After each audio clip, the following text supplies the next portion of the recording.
Hi hello ಎಲ್ಲರಿಗೂ ನಮಸ್ಕಾರ. ನಾನು ನಿಮ್ಮ ಲಕ್ಷ್ಮೀಗೌಡ ಮಾತನಾಡುತ್ತಿರುವುದು. ಯಾರೆಲ್ಲ ಇನ್ನು ನನ್ನ ಕಾಮನಬಿಲ್ಲು ಕಥಾಗುಚ್ಛ ಯೂಟ್ಯೂಬ್ ಚಾನಲ್ ಸಬ್ಸ್ಕ್ರೈಬ್ ಮಾಡದೆ ಕತೆ ಕೇಳ್ತಿದ್ದೀರಾ, ಪ್ಲೀಸ್ ಸಬ್ಸ್ಕ್ರೈಬ್ ಮಾಡಿ ಕತೆ ಕೇಳಿ. ಹಾಗೆ ನನ್ನ ಕತೆ ನಿಮಗೆ ಇಷ್ಟ ಆದರೆ ಕಮೆಂಟ್ ಮಾಡಿ, ಶೇರ್ ಮಾಡಿ. ಬಾಂಧವ್ಯದ ಬಾನಾಡಿಗಳು ಮುಂದುವರೆದ ಸಂಚಿಕೆ. ಚಿನ್ನುವಿಗೆ ಮಕ್ಕಳೆಂದರೆ ಅಚ್ಚುಮೆಚ್ಚು. ವಾರಕ್ಕೆ ಒಂದು ಬಾರಿ ಆಶ್ರಮಕ್ಕೆ ಹೋಗಿ ಮಕ್ಕಳ ಜೊತೆ ಆಡಿಕೊಂಡು ಬರುತ್ತಿದ್ದಳು. ಈಗಲೂ ಸಹ ಅದೇ ಖುಷಿಯಲ್ಲಿ ಆದ್ರಿಕಾಳ ಮಗುವನ್ನು ತೋಳಿಗೇರಿಸಿಕೊಂಡ ತಕ್ಷಣ ಆದ್ರಿಕಾಳ ಅತ್ತೆ ಒಡನೆಯೇ ಅವಳಿಂದ ಮಗುವನ್ನು ಕಸಿದುಕೊಂಡಿದ್ದಳು. ಮೊದಲೇ ನನ್ನ ಮನೆ ದೇವರನ್ನು ಬೇಡಿ ಪಡೆದಿರುವ ಮಗು, ಈಗ ನಿನ್ನ ಕೆಟ್ಟ ದೃಷ್ಟಿ ಅದಕ್ಕೆ ತಾಗಿ ಏನಾದರೂ ಆದರೆ ನಾವು ಏನು ಮಾಡುವುದು? ನಿನ್ನಂಥ ಬಂಜೆಯರು ಯಾವ ಸಮಾರಂಭಕ್ಕೆ ಹೋಗಬೇಕು, ಯಾವ ಸಮಾರಂಭಕ್ಕೆ ಹೋಗಬಾರದು ಎಂದು ದೊಡ್ಡವರು ಯಾರೂ ನಿನಗೆ ಹೇಳಿಕೊಟ್ಟಿಲ್ಲವ? ಮೊಮ್ಮಗಳನ್ನು ತನ್ನ ತೋಳಿಗೇರಿಸಿಕೊಂಡರೂ ಸಹ ಚಿನ್ನುವಿನ ನಿಂದನೆಯನ್ನು ನಿಲ್ಲಿಸುತ್ತಿರಲಿಲ್ಲ ಆದ್ರಿಕಾಳ ಅತ್ತೆ. ಆದ್ರಿಕಾಳ ಅತ್ತೆಯ ಬಾಯಿಯಲ್ಲಿ ಬಂಜೆ ಎಂಬ ಪದ ಕೇಳಿದವಳಿಗೆ ನಿಂತಲ್ಲಿಯೇ ಉಸಿರು ನಿಂತಿತು. ಸುತ್ತಲೂ ನೆರೆದಿರುವ ಅಷ್ಟೂ ಜನರ ನಡುವೆ ಬಂಜೆ ಎಂಬ ಮಾತು ಕೇಳಿದವಳಿಗೆ ಭೂಮಿ ಬಾಯಿ ತೆರೆದು ತನ್ನನ್ನು ನುಂಗಬಾರದೆ ಎನಿಸಿತು. ಅವಳಿಗರಿವಿಲ್ಲದೆ ಆಗಲೇ ಅವಳ ಕಣ್ಣುಗಳು ಕೂಡ ತುಂಬಿದವು. ಚಿನ್ನು ಸ್ಥಿತಿಯನ್ನು ನೋಡಿದ ಆದ್ರಿಕಾ, ಅತ್ತೆ, ಯಾರ ಬಳಿ ಏನು ಅಂತ ಮಾತಾಡ್ತಿದ್ದೀರಾ? ಅವಳು ಯಾರು ಎಂದು ಗೊತ್ತಾ ನಿಮಗೆ? ಅವಳ ಘನತೆ ಏನು, ಗೌರವ ಏನು, ಅವಳ ವ್ಯಕ್ತಿತ್ವ ಎಂಥದ್ದು ಅಂತ ಗೊತ್ತಿದೆಯಾ ನಿಮಗೆ? ನೀವು ಒಂದು ಹೆಣ್ಣಾಗಿ ಇನ್ನೊಂದು ಹೆಣ್ಣಿನ ಬಗ್ಗೆ ಈ ರೀತಿ ಕೀಳಾಗಿ ಮಾತನಾಡುತ್ತಿದ್ದೀರಲ್ಲ ಎಂದು ಒಡನೆ ಜೋರು ಮಾಡಿದಳು.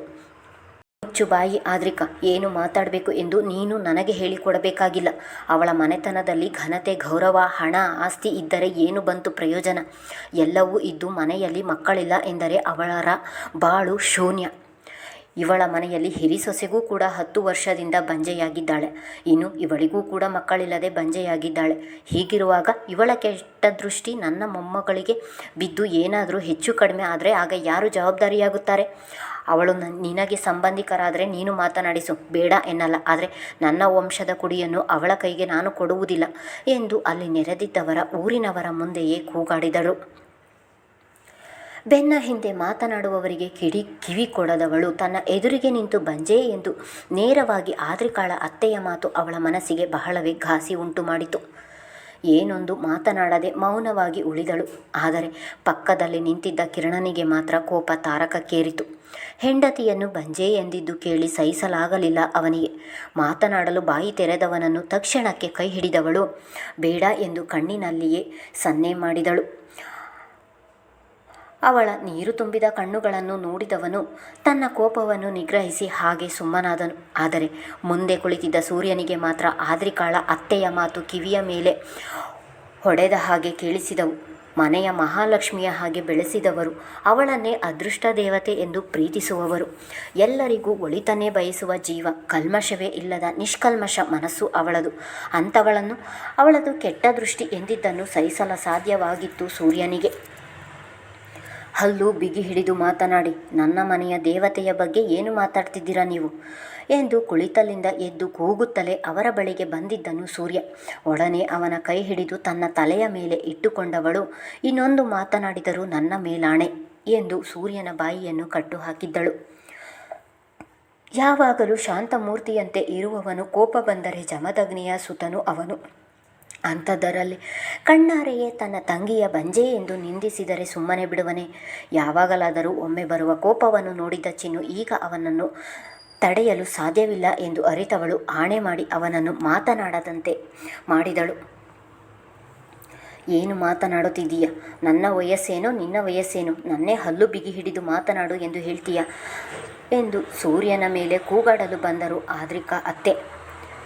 ಕ್ಷಮಿಸಿ ಅಮ್ಮ, ನನ್ನ ಅಣ್ಣನಿಗೆ ನನ್ನ ಮೇಲೆ ತುಂಬ ಪ್ರೀತಿ, ಅದಕ್ಕೆ ಹಾಗೆ ಮಾತನಾಡಿದ. ನನಗೆ ಮಕ್ಕಳಿಲ್ಲ, ನಾನು ಬಂಜೆ ಎಂಬುದು ನೀವು ಹೇಳಿದ ಮೇಲೆ ನನಗೆ ಅರಿವಾಗಿದ್ದು. ನಿಮ್ಮ ಮೊಮ್ಮಗಳನ್ನು ನಾನು ಇನ್ನೆಂದಿಗೂ ಮುಟ್ಟುವುದಿಲ್ಲ. ಆದರೆ ಕೂಗಾಡಿ ಈ ಸಮಾರಂಭವನ್ನು ಹಾಳು ಮಾಡುವಂತೆ ಮಾಡಬೇಡಿ. ದಯವಿಟ್ಟು ಈ ವಿಷಯವನ್ನು ಇಲ್ಲಿಗೆ ಬಿಟ್ಟು ಬಿಡಿ ಎಂದು ಕೈಮುಗಿದು ವಿನಂತಿಸಿದಳು. ಆದ್ರಿಕಾಳ ಅತ್ತೆ ಸಿಡುಕುತ್ತಲೇ ಮಗುವನ್ನು ಕರೆದುಕೊಂಡು ಅಲ್ಲಿಂದ ಸರಿದು ಹೋಗಿದ್ದಳು. ಚಿನ್ನು, ಒಂದು ಕ್ಷಣವೂ ನಾವು ಇಲ್ಲಿ ಇರುವುದು ಬೇಡ, ಮನೆಗೆ ಹೋಗೋಣ ಎಂದು ಸೂರ್ಯನೇ ಅವಳ ಕೈ ಹಿಡಿದು ಎಳೆದುಕೊಂಡು ಮುಂದೆ ಬಂದನು. ಅಷ್ಟರಲ್ಲಿ ಸೂರ್ಯನ ಮುಂದೆ ಬಂದ ಆದ್ರಿಕಾ, ಸೂರ್ಯಣ್ಣ, ದಯವಿಟ್ಟು ನನ್ನನ್ನು ಕ್ಷಮಿಸಿ. ಅವರು ಹೀಗೆ ಮಾತನಾಡುತ್ತಾರೆ ಎಂದು ನನಗೆ ನಿಜವಾಗಿಯೂ ಗೊತ್ತಿರಲಿಲ್ಲ. ಹೀಗಾಗುತ್ತದೆ ಎಂದು ತಿಳಿದಿದ್ದರೆ ರಶ್ಮಿಯನ್ನು ನಾನು ಇಲ್ಲಿಗೆ ಕರೆಸುತ್ತಲೇ ಇರಲಿಲ್ಲ. ದಯವಿಟ್ಟು ಇಲ್ಲಿಂದ ಹೋಗಬೇಡಿ ಎಂದು ಕೈ ಮುಗಿದು ಅಳುತ್ತಲೇ ನಿಂತಳು. ಇಲ್ಲ ಆದ್ರಿಕಾ, ನನ್ನ ಹೆಂಡತಿಗೆ ಅವಮಾನವಾದ ಜಾಗದಲ್ಲಿ ಇನ್ನೊಂದು ಕ್ಷಣವೂ ಇರಲು ನಾವು ಇಷ್ಟಪಡುವುದಿಲ್ಲ. ನಮ್ಮನ್ನು ಬಲವಂತ ಮಾಡಬೇಡ ಎಂದು ಕಿರಣ ಹೇಳಿದನು. ಅಷ್ಟರಲ್ಲಿ ಅಲ್ಲಿಗೆ ಬಂದ ಜಲಜಾ ಅವರು, ಕಿರಣ, ಹಾಗೆ ಹೇಳಬೇಡ. ಅವರಿಗೆ ಬುದ್ಧಿ ಇಲ್ಲದೆ ಏನೇನೋ ಮಾತನಾಡುತ್ತಿದ್ದಾರೆ. ಅವರ ಪರವಾಗಿ ನಾನು ಕೂಡ ನಿನ್ನನ್ನು ಕ್ಷಮೆ ಕೇಳುತ್ತೇನೆ. ಈ ವಿಷಯ ನಿಮ್ಮ ಮಾವನಿಗೆ ತಿಳಿದಿಲ್ಲ. ಈಗ ನೀನು ಹೋದರೆ ನಿಮ್ಮ ಮಾವ ತುಂಬ ನೊಂದುಕೊಳ್ಳುತ್ತಾರೆ. ಇನ್ನೊಂದು ಸ್ವಲ್ಪ ಹೊತ್ತು ಇದ್ದು ಊಟ ಮಾಡಿಕೊಂಡು ಹೋಗಿ ಎಂದು ಕಿರಣನಿಗೆ ಹೇಳಿದವರು ಚಿನ್ನು ಕೈ ಹಿಡಿದು, ರಶ್ಮಿ, ನೀನು ಒಂದು ಇರುವೆಗೂ ನೋವು ಮಾಡದವಳು, ಅಪ್ಪಟ ಅಪರಂಜಿ ನೀನು ಎಂದು ನಮಗೆಲ್ಲ ತುಂಬ ಚೆನ್ನಾಗಿ ಗೊತ್ತು. ಅಂಥದ್ರಲ್ಲಿ ಮಕ್ಕಳಿಗೆ ನಿನ್ನಿಂದ ಕೆಟ್ಟದಾಗುತ್ತದೆ ಎಂದು ಹೇಳಿದರೆ ನಾವೆಲ್ಲ ನಂಬುತ್ತೀವ? ಅವರ ಪರವಾಗಿ ನಾನು ನಿನ್ನ ಕ್ಷಮೆ ಕೇಳುತ್ತೇನೆ, ಕ್ಷಮಿಸುತ್ತೀಯಾ ಎಂದರು. ಆಂಟಿ, ದೊಡ್ಡವರು ನೀವು, ಹಾಗೆಲ್ಲ ಮಾತನಾಡಬಾರದು. ಅವರು ಆಡಿದ ಮಾತಿನಿಂದ ನನಗೇನು ಬೇಜಾರಾಗಿಲ್ಲ. ನಾನು ಎಲ್ಲೂ ಹೋಗುವುದಿಲ್ಲ, ಇಲ್ಲಿಯೇ ಇರ್ತೀನಿ ಎಂದಳು. ಮನದೊಳಗೆ ಅಗಾಧವಾದ ನೋವು ಬಾಧಿಸುತ್ತಿದ್ದರೂ ಮೇಲ್ನೋಟಕ್ಕೆ ಏನೂ ಆಗಿಯೇ ಇಲ್ಲ ಎನ್ನುವ ಹಾಗೆ ಮಾತನಾಡುತ್ತಿದ್ದಳು. ಚಿನ್ನು, ಏನಂತ ಮಾತಾಡ್ತಿದ್ದೀಯಾ? ಅವರು ಅಷ್ಟೆಲ್ಲ ಮಾತನಾಡಿದರು ಮತ್ತೆ ಇಲ್ಲೇ ಇರ್ತೀನಿ ಎಂದು ಹೇಳ್ತಿದ್ದೀಯಲ್ಲ. ಇಲ್ಲಿಂದ ಮೊದಲು ಮನೆಗೆ ಹೋಗೋಣ ಬಾ ಎಂದು ಸೂರ್ಯ ಮತ್ತೊಮ್ಮೆ ಗದರಿದನು. ಚಿನ್ನು, ನಿಮ್ಮ ಅಣ್ಣ ಹೇಳುತ್ತಿರುವುದು ಸರಿಯಾಗಿದೆ. ಇಲ್ಲಿ ಇನ್ನೊಂದು ಕ್ಷಣವೂ ಇರುವುದು ಬೇಡ. ಇಲ್ಲಿಂದ ಹೊರಡೋಣ ಬಾ ಎಂದು ಸಿಂಚನ ಕೂಡ ಚಿನ್ನು ಇನ್ನೊಂದು ಕೈ ಹಿಡಿದಳು. ಒಂದು ನಿಮಿಷ ನನ್ನ ಜೊತೆ ಬನ್ನಿ ಎಂದು ಮೂವರನ್ನು ತನ್ನ ಜೊತೆಯಲ್ಲಿಯೇ ಒಂದು ಕೋಣೆಗೆ ಕರೆದುಕೊಂಡು ಹೋದವಳು, ಅಣ್ಣ, ಯಾರೋ ಒಬ್ಬರು ಮಾಡಿದ ತಪ್ಪಿಗೆ ಎಲ್ಲರಿಗೂ ಶಿಕ್ಷೆ ಕೊಡುವುದು ನ್ಯಾಯವ? ನಾವು ಇಲ್ಲಿಂದ ಹೋದರೆ ಆದ್ರಿಕಾಳ ಮನಸ್ಸಿಗೆ ಎಷ್ಟು ಬೇಜಾರಾಗುತ್ತದೆ ಎಂದು ಯೋಚನೆ ಮಾಡು ಎಂದವಳು ಕಿರಣನ ಕಡೆ ತಿರುಗಿ, ನಿಮ್ಮ ಅತ್ತೆ ಹೇಳಿದ ಹಾಗೆ ನಾವು ಇಲ್ಲಿಂದ ಹೊರಟರೆ ನಿಮ್ಮ ಮಾವನಿಗೆ ಎಷ್ಟು ನೋವಾಗಬಹುದು ಎಂದು ಯೋಚಿಸಿ.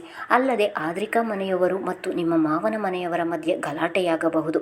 ನಮ್ಮಿಂದ ಒಂದು ಸಂಸಾರ ಹಾಳಾಗುವುದು ಸರಿಯಲ್ಲ. ಈಗ ನಾವು ಇಲ್ಲಿಂದ ಏಕಾಏಕಿ ಹೊರಟರೆ ಆದ್ರಿಕಾ ತನ್ನ ಅತ್ತೆಯ ಮೇಲೆ ಕೂಗಾಡುತ್ತಾಳೆ ಅಥವಾ ನಿಮ್ಮ ಮಾವನೇ ಅವರ ಮೇಲೆ ಕೂಗಾಡಬಹುದು. ಇದರ ಪರಿಣಾಮ ಮುಂದೆ ಏನಾಗುತ್ತದೆ ಎಂದು ಯೋಚಿಸಿದ್ದೀರಾ? ಇಲ್ಲಿ ನೋವಾಗುವುದು ಆದ್ರಿಕಾಳಿಗೆ. ಅವರು ಏನೇ ಮಾತನಾಡಿದರೂ ಆದ್ರಿಕಾ ಅವರ ಮನೆಯ ಸೊಸೆ, ಅವಳು ಅಲ್ಲಿಯೇ ಬದುಕಬೇಕು. ನನ್ನಿಂದ ಅವರ ಸಂಸಾರದಲ್ಲಿ ಬಿರುಕು ಮೂಡುವುದು ನನಗೆ ಇಷ್ಟ ಇಲ್ಲ. ಇನ್ನೊಂದು ಸ್ವಲ್ಪ ಹೊತ್ತು ಇದ್ದು ಹೋಗೋಣ. ಒಳಗೆ ಜ್ವಾಲಾಮುಖಿ ಉರಿಯುತ್ತಿದ್ದರೂ ಮೇಲೆ ಏನು ಆಗಿಯೇ ಇಲ್ಲ ಎನ್ನುವ ಹಾಗೆ ಇನ್ನೊಂದು ಸಂಸಾರವನ್ನು ಉಳಿಸುವ ಸಲುವಾಗಿ ಸಹನಾ ಮೂರ್ತಿಯ ಹಾಗೆ ಮಾತನಾಡುತ್ತಿದ್ದಳು. ಅವಳು ಅಷ್ಟೆಲ್ಲ ಹೇಳಿದರೂ ಒಪ್ಪದೆ ಹಠ ಮಾಡುತ್ತಿದ್ದ ಸೂರ್ಯನನ್ನು ಕಾಡಿಬೇಡಿ ಕೊನೆಗೂ ಅಲ್ಲಿಯೇ ಇರುವಂತೆ ಒಪ್ಪಿಸಿದ್ದಳು ಚಿನ್ನು. ಎಲ್ಲರನ್ನು ಆಚೆ ಕಳಿಸಿ ಒಬ್ಬಳೇ ಕೋಣೆಯಲ್ಲಿದ್ದವಳಿಗೆ ಅಲ್ಲಿರಲು ಮನಸ್ಸು ಬಾರದಿದ್ದರೂ ಇರಲೇಬೇಕಾದ ಪರಿಸ್ಥಿತಿಯಿಂದ ಇದ್ದಳು. ಎಷ್ಟೇ ತಡೆದರೂ ದುಃಖ ಒತ್ತರಿಸಿ ಬರುತ್ತಿತ್ತು. ಮನೆಯ ತುಂಬ ಜನ ಓಡಾಡುತ್ತಿದ್ದರಿಂದ ತನ್ನ ಕಣ್ಣೀರನ್ನು ಹಾಗೆ ತಡೆದು ನಗುವಿನ ಸೋಗೆ ಹೊದ್ದು ಕುಳಿತಿದ್ದಳು. ಸ್ವಲ್ಪ ಸಮಯದ ತನಕ ಕೋಣೆಯೊಳಗೆ ಕುಳಿತಿದ್ದವಳಿಗೆ ಅಲ್ಲಿ ಕೂರಲು ಸಹ ಆಗದೆ ಮನೆಯ ಹಿಂದಿನಿಂದ ಹೊರಗೆ ಬಂದವಳು ಯಾರಿಗೂ ಸಹ ತಿಳಿಸದೆ ತನ್ನ ಕೈಯಲ್ಲಿದ್ದ ಮೊಬೈಲ್ ಸ್ವಿಚ್ ಆಫ್ ಮಾಡಿ ಸರಿಸುಮಾರು 1.5 ಕಿಲೋಮೀಟರ್ ಒಬ್ಬಳೇ ನಡೆದೇ ಮನೆಗೆ ಬಂದಿದ್ದಳು. ರಶ್ಮಿ, ಏನಿದು, ಒಬ್ಬಳೇ ಬಂದಿದ್ದೀಯಾ? ಅಲ್ಲದೆ ಇಷ್ಟು ಬೇಗ ಬಂದಿದೆಯಾ ಎಂದು ಸತ್ಯ ತಿಳಿಯದ ದಕ್ಷಿಣೆ ಬಾಗಿಲಿನಲ್ಲಿಯೇ ಕೇಳಿದಳು. ತುಂಬ ತಲೆನೋವುತ್ತಿದೆ ಅಕ್ಕ, ಅದಕ್ಕೆ ಒಬ್ಬಳೇ ಬಂದೆ, ಸ್ವಲ್ಪ ಹೊತ್ತು ಮಲಗಿರುತ್ತೇನೆ ಎಂದು ಬೇರೆ ಮಾತಿಗೆ ಅವಕಾಶ ಕೊಡದೆ ಒಡನೆ ತನ್ನ ಕೋಣೆಗೆ ಓಡಿದಳು. ಕೋಣೆಯ ಬಾಗಿಲು ಹಾಕಿದವಳು ಇಷ್ಟೊತ್ತು ತಡೆ ಹಿಡಿದಿದ್ದ ತನ್ನ ದುಃಖವನ್ನೆಲ್ಲ ಒಂದೇ ಸಮ ಬಿಕ್ಕಳಿಸಿ ಅಳುತ್ತಾ ಹೊರಹಾಕಿದಳು. ಎಲ್ಲರ ಮುಂದೆ ಕಣ್ಣೀರು ಹಾಕುವುದು ಸರಿಯಲ್ಲ ಎಂದು ತಿಳಿದವಳು ಮನೆಗೆ ಬಂದು ಎದೆಯಲ್ಲಿ ಮಡುವುಗಟ್ಟಿದ ತನ್ನ ದುಃಖವನ್ನೆಲ್ಲ ಹೊರಹಾಕುತ್ತಿದ್ದಳು. ಕಣ್ಣೀರು ಬತ್ತುವವರೆಗೂ ಅತ್ತವಳು ಬಚ್ಚಲ ಮನೆಗೆ ಹೋಗಿ ಮುಖ ತೊಳೆದು ಹಾಕಿದ್ದ ಕೋಣೆಯ ಬಾಗಿಲನ್ನು ತೆಗೆದು ಮಂಚದ ಮೇಲೆ ಮಲಗಿದಳು. ಇತ್ತ ಕಿರಣ ಎಷ್ಟೊತ್ತಾದರೂ ಈಚೆಗೆ ಬರದೇ ಚಿನ್ನುವನ್ನೇ ಹುಡುಕುತ್ತಿದ್ದನು. ಅವಳು ಬಾರದಿರುವುದನ್ನು ನೋಡಿ ತಾನೇ ಕೋಣೆಗೆ ಹೋಗಿ ನೋಡಿದರೆ ಅಲ್ಲಿ ಅವಳಿರಲಿಲ್ಲ. ಎಲ್ಲಿಗೆ ಹೋದಳು ಎಂಬ ಭಯದಲ್ಲಿಯೇ ಸಿಂಚನ ಮತ್ತು ಸೂರ್ಯನಿಗೂ ಹೇಳಿದನು. ಮೂವರು ಇಡೀ ಮನೆಯನ್ನು ಹುಡುಕಿದರೂ ಅವಳು ಸಿಗಲಿಲ್ಲ. ಕೊನೆಗೆ ಯಾರೋ ಒಬ್ಬರು ಚಿನ್ನು ರಸ್ತೆಯಲ್ಲಿ ನಡೆದು ಹೋಗುತ್ತಿದ್ದುದನ್ನು ನೋಡಿ ಹೇಳಿದ್ದರಿಂದ ಮೂವರು ಊಟ ಕೂಡ ಮಾಡದೆ ಮನೆಯ ಕಡೆ ಹೊರಟಿದ್ದರು. ಕಿರಣ ಮನೆಗೆ ಬರುತ್ತಿದ್ದ ಹಾಗೆ ಚಿನ್ನು ಚಿನ್ನು ಎಂದು ಮೂಲೆ ಮೂಲೆಗೂ ಕೇಳುವ ಹಾಗೆ ಕೂಗಿದನು. ಯಾಕೆ ಕಿರಣ, ಇಷ್ಟೊಂದು ಜೋರಾಗಿ ಕೂಗುತ್ತಿದ್ದೀಯಾ? ರಶ್ಮಿ ಆಗಲೇ ಬಂದವಳು ತಲೆನೋವು ಎಂದು ಮಲಗಿದ್ದಾಳೆ ಎಂದರು ದಕ್ಷಿಣಿ.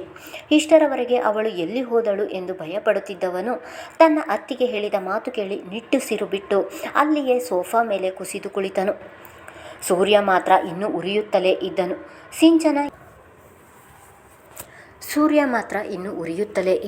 ಸಿಂಚನ ಏನೇ ಹೇಳಿದರೂ ಅವನ ಕೋಪ ಮಾತ್ರ ಇನ್ನೂ ಶಮನವಾಗಲಿಲ್ಲ. ಮೂವರ ಮುಖವನ್ನು ಗಮನಿಸಿದ ದಕ್ಷಿಣಿಗೆ ಅಲ್ಲಿ ಏನೋ ನಡೆದಿದೆ ಎಂದು ತಿಳಿದು ಹೋಗಿತ್ತು. ಕಿರಣ, ಯಾಕೆ ಇಷ್ಟೊಂದು ಬೇಜಾರಿನಲ್ಲಿದ್ದೀಯಾ? ಏನಾಯಿತು? ಚಿನ್ನು ಕೂಡ ತುಂಬ ಬೇಜಾರಿನಲ್ಲಿಯೇ ಬಂದಳು. ತಲೆನೋವು ಎಂದಿದ್ದರಿಂದ ನಾನು ಏನೂ ಕೇಳಲು ಹೋಗಲಿಲ್ಲ. ಏನಾಯಿತು ಅಲ್ಲಿ ಎಂದು ಅನುಮಾನದಲ್ಲಿ ಕೇಳಿದಳು. ದಕ್ಷಿಣಿಯ ಮಾತಿಗೆ ಕಿರಣನಿಗೆ ಮಾತು ಹೊರಡದೆ ಕಣ್ಣಿನಲ್ಲಿ ನೀರು ತುಂಬಿಕೊಂಡನು. ಕಿರಣನ ಕಣ್ಣಲ್ಲಿ ನೀರು ನೋಡಿದ ದಕ್ಷಿಣಿಗೆ ಆಶ್ಚರ್ಯವಾಗಿತ್ತು. ಕಿರಣ, ನೀನು ಅಳ್ತಿದ್ದೀಯಾ?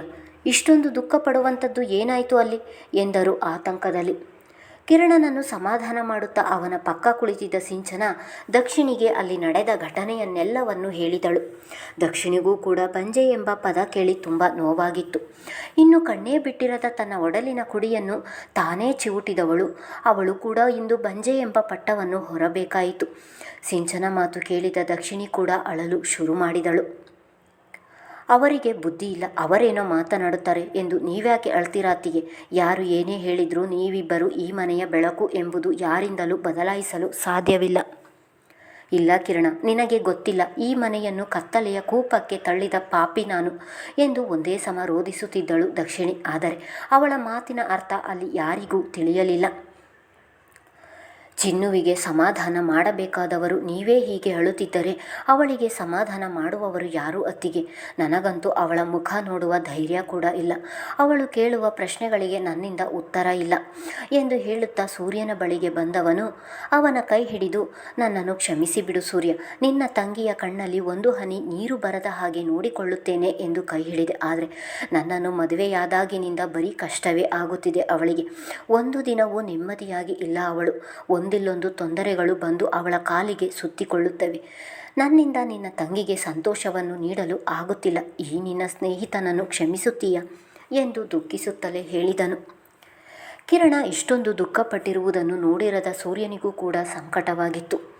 ಹಾಗೆಲ್ಲ ಮಾತನಾಡಬೇಡ ಕಿರಣ, ನನ್ನ ತಂಗಿಯನ್ನು ನನಗಿಂತಲೂ ನೀನು ತುಂಬ ಚೆನ್ನಾಗಿ ನೋಡಿಕೊಳ್ಳುತ್ತಿದ್ದೀಯ. ಅವಳಿಗೆ ಮಕ್ಕಳಾಗುವುದಿಲ್ಲ ಎಂದು ತಿಳಿದರೂ ಅವಳಿಗೆ ಬಾಳು ಕೊಟ್ಟ ದೇವರು ನೀನು. ಈಗ ನೀನು ಹೀಗೆಲ್ಲ ಮಾತಾಡಿದರೆ ನನಗೆ ಸಂಕಟವಾಗುತ್ತದೆ. ಖಂಡಿತ ಅವಳಿಗೆ ಸಮಾಧಾನ ಮಾಡುವ ಶಕ್ತಿ ನಿನ್ನಲ್ಲಿದೆ. ಹೋಗು, ಸಮಾಧಾನ ಮಾಡು ಎಂದನು ಸೂರ್ಯ. ಇಲ್ಲ ಸೂರ್ಯ, ಈಗ ಅವಳನ್ನು ಎದುರಿಸುವ ಧೈರ್ಯ ನನ್ನಲ್ಲಿಲ್ಲ. ಈಗ ನನ್ನ ಮಾತಿಗಿಂತ ನಿನ್ನ ಮಾತೇ ಮುಖ್ಯ. ನಿನ್ನೊಬ್ಬನಿಂದಲೇ ಮಾತ್ರ ಅವಳನ್ನು ಸಮಾಧಾನ ಮಾಡಲು ಸಾಧ್ಯ. ಹೋಗಿ ಸಮಾಧಾನ ಮಾಡು ಎಂದನು. ಕಿರಣನ ಮಾತು ಕೇಳಿದವನು ಸರಿ ಎಂದು ತಲೆಯಾಡಿಸಿ ಅವಳ ಕೋಣೆಗೆ ಹೋದರೆ ಮಂಚದ ಮೇಲೆ ಮುದುಡಿ ಮಲಗಿದ್ದಳು. ಹತ್ತಿದ್ದರಿಂದ ಆಗಲೇ ಅವಳ ಕಣ್ಣು ಊದಿಕೊಂಡಿದ್ದವು, ಮುಖ ಕೆಂಪಡರಿತ್ತು. ಈ ಸ್ಥಿತಿಯಲ್ಲಿ ತನ್ನ ತಂಗಿಯನ್ನು ನೋಡಿದವನಿಗೆ ಕರುಳು ಹಿಂಡಿದಂತಾಗಿತ್ತು. ಮಲಗಿದ್ದವಳ ಪಕ್ಕ ಕುಳಿತವನು ಅವಳ ತಲೆಯ ಮೇಲೆ ಕೈಯಿಟ್ಟು ನೀವುತ್ತಾ ಚಿನ್ನು ಎಂದು ಮೆಲುಧ್ವನಿಯಲ್ಲಿ ಕರೆದನು. ಎಷ್ಟೇ ಗಾಢವಾದ ನಿದ್ರೆಯಲ್ಲಿದ್ದರೂ ತನ್ನ ಅಣ್ಣನ ಧ್ವನಿ ಗುರುತಿಸಿದವಳು ಸೂರ್ಯ ಹೇಳಿದ ಒಂದೇ ಪದಕ್ಕೆ ಕಣ್ಣು ಬಿಟ್ಟು ಎದ್ದು ಕುಳಿತಳು. ಯಾಕೆ ಚಿನ್ನು, ನಾನು ಕರೆದಾಗ ಸಮಾರಂಭವನ್ನು ಮಾಡುವುದು ಬೇಡ, ಆಮೇಲೆ ಹೋಗೋಣ ಎಂದು ಹೇಳಿದವಳು ಒಬ್ಬಳೇ ಈ ಬಿಸಿಲಿನಲ್ಲಿ ಅಷ್ಟು ದೂರ ನಡೆದು ಬಂದಿದ್ದೀಯಾ? ಯಾಕೋ ಹೀಗೆ ಮಾಡಿದೆ ಎಂದನು. ಮಂಚದ ಮೇಲೆ ಕುಳಿತಿದ್ದ ಸೂರ್ಯನ ತೊಡೆಯ ಮೇಲೆ ತಲೆ ಇರಿಸಿದವಳು, ಅಲ್ಲಿ ಇರಲು ನನಗೆ ಮನಸ್ಸಾಗಲಿಲ್ಲ ಅಣ್ಣ, ಅದಕ್ಕೆ ಯಾರಿಗೂ ಹೇಳದೆ ಬಂದು ಬಿಟ್ಟೆ ಎಂದಳು. ಇರಲು ಮನಸ್ಸಾಗಲಿಲ್ಲ ಎಂದಿದ್ದರೆ ನಮಗೆ ಒಂದು ಮಾತು ಹೇಳಿದರೆ ಸಾಕಿತ್ತು. ಎಲ್ಲರೂ ಒಟ್ಟಿಗೆ ಕಾರಿನಲ್ಲಿಯೇ ಬರಬಹುದಿತ್ತು. ಈಗ ಒಬ್ಬಳೇ ಬಂದಿದ್ದೀಯಾ ಎಂದನು ಬೇಸರದಲ್ಲಿ. ಅವನ ಮಾತಿಗೆ ಮತ್ತೆ ಕಣ್ಣಿನಲ್ಲಿ ನೀರು ಇಳಿದಿದ್ದವು. ಅದನ್ನು ತೊಡೆದುಕೊಂಡವಳು, ಅಣ್ಣ, ನಾನು ಮದುವೆಯಾಗದೆ ಹಾಗೆ ಇದ್ದಿದ್ದರೆ ನನ್ನನ್ನು ಯಾರೂ ಪಂಜೆ ಎಂದು ಕರೆಯುತ್ತಿರಲಿಲ್ಲ ಅಲ್ವಾ ಅಣ್ಣ? ನನ್ನನ್ನು ಯಾರೂ ನಿಂದಿಸುತ್ತಿರಲಿಲ್ಲ. ನನ್ನ ಕೊನೆ ಉಸಿರಿರುವ ತನಕ ನಿನ್ನ ತಂಗಿಯಾಗಿ ಖುಷಿಯಿಂದ ನೆಮ್ಮದಿಯಿಂದ ಇರುತ್ತಿದ್ದೆ. ಈಗ ನನ್ನ ನೆಮ್ಮದಿಯೆಲ್ಲ ಹಾಳಾಗಿದೆ. ಏನು ತಪ್ಪು ಮಾಡಿದೆ ಎಂದು ನನಗೆ ಈ ಶಿಕ್ಷೆ? ನನ್ನಿಂದ ಪುಟ್ಟ ಮಗುವಿಗೆ ತೊಂದರೆ ಆಗುತ್ತದೆ ಎಂದರೆ ನಾನೆಷ್ಟು ಕೆಟ್ಟವಳು? ನನ್ನಿಂದ ನಿಮಗೆಲ್ಲ ತುಂಬ ನೋವು ಎಂದು ಒಂದೇ ಸಮ ಬಿಕ್ಕಳಿಸಿ ಅಳಲು ಶುರು ಮಾಡಿದಳು. ಚಿನ್ನು ಎಷ್ಟೇ ದೊಡ್ಡವಳಾದರೂ ಅವಳಲ್ಲಿ ಪ್ರಬುದ್ಧತೆ ಬೆಳೆದಿದ್ದರೂ ಅಣ್ಣನ ಮಡಿಲಿನಲ್ಲಿ ಪುಟ್ಟ ಮಗುವೆ ಅವಳು. ತಾಯಿಯ ಮಡಿಲಿನಲ್ಲಿ ಮಗು ಅಳುವ ಹಾಗೆ ಬಿಕ್ಕಳಿಸಿ ತನ್ನ ಮನದ ನೋವು ಹೊರಹಾಕುತ್ತಿದ್ದಳು. ತಂಗಿಯ ನೋವನ್ನು ಅರಿತರೂ ಅವಳಿಗೆ ಸಮಾಧಾನ ಮಾಡುವ ಪರಿ ತಿಳಿಯಲಿಲ್ಲ. ಬಾಗಿಲಿನಲ್ಲಿ ನಿಂತು ನೋಡುತ್ತಿದ್ದ ಕಿರಣನಿಗೆ ಚಿನ್ನು ಮಾತುಗಳನ್ನು ಕೇಳಿ ಸಹಿಸಲು ಆಗದೆ ಅಲ್ಲಿಂದ ಮತ್ತೆ ಹೊರ ಹೋಗಿದ್ದನು. ನೀನು ಕೆಟ್ಟವಳು ಎಂದು ಹೇಳಿದವರು ಕೆಟ್ಟವರು ಚಿನ್ನು. ನನ್ನ ತಂಗಿ ಇಡೀ ಪ್ರಪಂಚದಲ್ಲಿಯೇ ಎಲ್ಲರಿಗಿಂತ ತುಂಬ ಒಳ್ಳೆಯ ವ್ಯಕ್ತಿ. ಯಾರೋ ಆಡಿದ ಮಾತಿಗೆ ನೀನು ಇಷ್ಟೊಂದು ನೊಂದುಕೊಂಡರೆ ಕಿರಣನ ಪರಿಸ್ಥಿತಿಯನ್ನು ಯೋಚನೆ ಮಾಡಿದೀಯಾ? ನಿನ್ನನ್ನೇ ಜೀವ ಎಂದು ಪ್ರೀತಿಸುವ ಅವನು ಒಳಗೊಳಗೆ ಎಷ್ಟು ನೋವು ತಿನ್ನುತ್ತಿದ್ದಾನೆ ಎಂದು ಅಂದಾಜಿಸಿದ್ದೀಯಾ? ನಿನ್ನನ್ನು ಸಮಾಧಾನ ಮಾಡುವ ಪರಿ ತಿಳಿಯದೆ ಒದ್ದಾಡುತ್ತಿದ್ದಾನೆ. ಬಾಗಿಲ ಬಳಿಗೆ ಬಂದವನು ನಿನಗೆ ಮುಖ ತೋರಿಸುವ ಧೈರ್ಯವಿಲ್ಲದೆ ಹಾಗೆ ಹೊರಟು ಹೋದ ನೋಡು. ಬಾಗಿಲಿನಿಂದ ಹಾಗೆ ಹೊರಟು ಹೋದ ಕಿರಣನನ್ನು ನೋಡಿದ ಸೂರ್ಯ ಹೇಳಿದನು, ಚಿನ್ನು, ಕಿರಣ ಮಾತ್ರ ಅಲ್ಲ, ನಮ್ಮೆಲ್ಲರಿಗೂ ನೀನು ನೋವು ತಿನ್ನುವುದನ್ನು ನೋಡಲು ಆಗುವುದಿಲ್ಲ. ನೀನು ಹೀಗೆ ದುಃಖ ಪಡುತ್ತಿದ್ದರೆ ನಿಮ್ಮಣ್ಣನ ಮುಖವನ್ನು ನೋಡಲಾಗುವುದಿಲ್ಲ. ಈ ರೀತಿಯ ಸಂದರ್ಭಗಳು ಸೃಷ್ಟಿಯಾದಾಗ ಎಲ್ಲರನ್ನು ಎದುರಿಸಿ ನಿಲ್ಲುವ ಧೈರ್ಯ ನಿನ್ನಲ್ಲಿರಬೇಕು. ಅವರ ಮಾತು ಕೇಳಿ ನೀನು ಸುಮ್ಮನಿದ್ದರೆ ಅವರ ಮಾತು ಇನ್ನೂ ಹೆಚ್ಚಾಗುತ್ತದೆ. ಆದರೆ ನೀನು ತಿರುಗಿ ಬಿದ್ದರೆ ಅಂಥವರು ಬಾಯಿ ಮುಚ್ಚುತ್ತಾರೆ ಎಂದು ಆಗ ತಾನೇ ಬಂದ ಸಿಂಚನ ಚಿನ್ನುವನ್ನು ಗಟ್ಟಿ ಮಾಡಲು ನೋಡುತ್ತಿದ್ದಳು. ರಶ್ಮಿ, ಇಷ್ಟು ಚಿಕ್ಕ ವಿಷಯಕ್ಕೆ ಇಷ್ಟೊಂದು ನೋವು ತಿನ್ನುವ ಅಗತ್ಯ ಇದೆಯಾ? ನಿನಗೆ ನಾವಾಗಲಿ ಕಿರಣನಾಗಲಿ ಯಾರಾದರೂ ಮಗುವಿನ ಬಗ್ಗೆ ಮಾತನಾಡಿದ್ದಾರಾ? ಇಲ್ಲ ತಾನೆ? ಹಾಗಿದ್ದ ಮೇಲೆ ಯಾರೋ ನಮಗೆ ಸಂಬಂಧವಿಲ್ಲದ ಮೂರನೇ ವ್ಯಕ್ತಿ ಏನೋ ಹೇಳಿದರು ಎಂದು ನೀನು ಇಷ್ಟೊಂದು ದುಃಖ ಪಡುವುದು ಸರಿ ಇದೆಯಾ? ನೀನು ದುಃಖಪಟ್ಟು ಮನೆಯವರಿಗೂ ನೋವು ಕೊಡುತ್ತಿದ್ದೀಯ. ಆಗ ತಾನೇ ಅಲ್ಲಿಗೆ ಬಂದ ದಕ್ಷಿಣಿ ಹೇಳಿದಳು, ಇಲ್ಲ ಅಕ್ಕ, ಅವರು ಬಂಜೆ ಎಂದಿದ್ದರಿಂದ ನನಗೆ ನೋವಾಗಲಿಲ್ಲ. ನನ್ನಿಂದ ಪುಟ್ಟ ಮಗುವಿಗೆ ಕೆಟ್ಟದಾಗುತ್ತೆ ಎಂದಿದ್ದನ್ನು ನನಗೆ ಸಹಿಸಲು ಸಾಧ್ಯವಾಗಲಿಲ್ಲ ಎಂದು ಸೂರ್ಯನ ಮಡಿಲಿನಲ್ಲಿ ಮಲಗಿದ್ದವಳು ಎದ್ದು ದಕ್ಷಿಣಿಯ ಮುಂದೆ ನಿಂತು ಹೇಳಿದಳು. ಅಷ್ಟಕ್ಕೆಲ್ಲ ನೀನು ಯೋಚನೆ ಮಾಡಬೇಡ. ಹಾಗೆಲ್ಲ ಏನೂ ಆಗುವುದಿಲ್ಲ. ಈಗ ನನ್ನೇ ನೋಡು, ಮದುವೆಯಾಗಿ ಇಷ್ಟು ವರ್ಷವಾದರೂ ಮಕ್ಕಳಿಲ್ಲ. ಆ ಕೊರಗನ್ನು ದೂರ ಇಟ್ಟು ನಾನು ಬದುಕುತ್ತಿಲ್ಲವ? ಮಕ್ಕಳನ್ನು ಪಡೆಯುವ ಅದೃಷ್ಟ ನಮಗಿಲ್ಲ ಎಂದು ತಿಳಿದು ಜೀವನ ಸಾಗಿಸಬೇಕು ಅಷ್ಟೇ. ಈಗ ಆಗಿದ್ದನ್ನೆಲ್ಲ ಮರೆತು ಎಲ್ಲರೂ ಊಟ ಮಾಡೋಣ ಬನ್ನಿ. ನೀವು ಯಾರೂ ಊಟ ಮಾಡಿಲ್ಲ ಎಂದು ನನಗೆ ಗೊತ್ತು. ಅದಕ್ಕೆ ವನಜ ಅವರಿಗೆ ಹೇಳಿ ಸ್ಪೆಷಲ್ ಅಡಿಗೆ ಮಾಡಿಸಿದ್ದೀನಿ ಎಂದಳು ದಕ್ಷಿಣಿ. ಅಕ್ಕ, ನನಗೇನೋ ಗರ್ಭಕೋಶದಲ್ಲಿ ತೊಂದರೆ ಇದೆ ಎಂದು ಮಕ್ಕಳಾಗಲಿಲ್ಲ. ಆದರೆ ನಿಮಗೆ ಯಾಕೆ ಮಕ್ಕಳಾಗಲಿಲ್ಲ? ಇಷ್ಟು ದಿನದಲ್ಲಿ ಅವಳ ಮನದಲ್ಲಿದ್ದ ಪ್ರಶ್ನೆಯನ್ನು ಇಂದು ದಕ್ಷಿಣಿಯ ಮುಂದೆ ಇಟ್ಟಿದ್ದಳು. ಇಷ್ಟರ ತನಕ ಚಿನ್ನುವಿಗೆ ಸಮಾಧಾನ ಮಾಡುತ್ತಿದ್ದವಳಿಗೆ ಚಿನ್ನು ಕೇಳಿದ ಪ್ರಶ್ನೆಗೆ ಮಾತೇ ಹೊರಡಲಿಲ್ಲ. ಒಡನೆ ಕಣ್ಣಿನಲ್ಲಿ ನೀರು ತುಂಬಿಕೊಂಡು, ನನಗೆ ಯಾವ ತೊಂದರೆಯೂ ಇರಲಿಲ್ಲ ಲಕ್ಷ್ಮಿ. ನನಗೆ ಯಾವ ತೊಂದರೆಯೂ ಇರಲಿಲ್ಲ ರಶ್ಮಿ. ಹಣದ ಮದದಲ್ಲಿ, ಸೌಂದರ್ಯದ ಆಸೆಯಲ್ಲಿ ಈಗಲೇ ಮಕ್ಕಳು ಬೇಡ ಎಂದು ಆಗ ತಾನೇ ಚಿಗುರಿದ ಮಾಂಸದ ಮುದ್ದೆಯಂತಿದ್ದ ನನ್ನ ಕರುಳಗುಡಿಯನ್ನು ನಿಮ್ಮ ಭಾವನೆಗೂ ಸಹ ತಿಳಿಸದೆ ನನ್ನ ಕೈಯಾರೆ ನಾನೇ ಚಿವುಟಿ ಹಾಕಿದೆ. ನಂತರ ಗರ್ಭ ನಿರೋಧಕ ಮಾತ್ರೆಗಳನ್ನು ತೆಗೆದುಕೊಳ್ಳಲು ಶುರು ಮಾಡಿದೆ. ಅದರ ಪರಿಣಾಮ ನಾನು ಮಕ್ಕಳಾಗುವ ಭಾಗ್ಯವನ್ನೇ ಕಳೆದುಕೊಂಡೆ. ನನ್ನ ದುರಹಂಕಾರಕ್ಕೆ ದೇವರು ಒಳ್ಳೆಯ ಶಿಕ್ಷೆಯನ್ನೇ ನೀಡಿದ ಎಂದು ಎಲ್ಲರ ಮುಂದೆ ಬಿಕ್ಕಳಿಸಿ ಅಳುತ್ತಿದ್ದಳು. ರಾಮು ಅವರ ಮನೆಯಲ್ಲಿ ಚಿನ್ನುವಿಗೆ ಅವಮಾನವಾದ ವಿಷಯ ಬಹುಬೇಗನೆ ಜಯರಾಜ್ ಅವರ ಕಿವಿಗೆ ಬಿದ್ದಿತು. ಈ ವಿಷಯವನ್ನು ತಿಳಿದವರು ಒಡನೆಯೇ ಅಲ್ಲಿಂದ ಮನೆಗೆ ಬಂದಿದ್ದರು. ಮನೆಗೆ ಬಂದವರು ಚಿನ್ನುವನ್ನು ಮಾತನಾಡಿಸುವ ಸಲುವಾಗಿ ಅವಳ ಕೋಣೆಗೆ ಬಂದರೆ ಅಲ್ಲಿ ದಕ್ಷಿಣಿ ಆಡಿದ ಅಷ್ಟೂ ಮಾತುಗಳು ಅವರ ಕಿವಿಗೆ ಬಿದ್ದಿದ್ದವು. ಮುಂದುವರಿಯುವುದು. ಜಯರಾಜ್ ಅವರ ಮುಂದಿನ ನಡೆ ಏನಿರಬಹುದು? ಧನ್ಯವಾದಗಳು.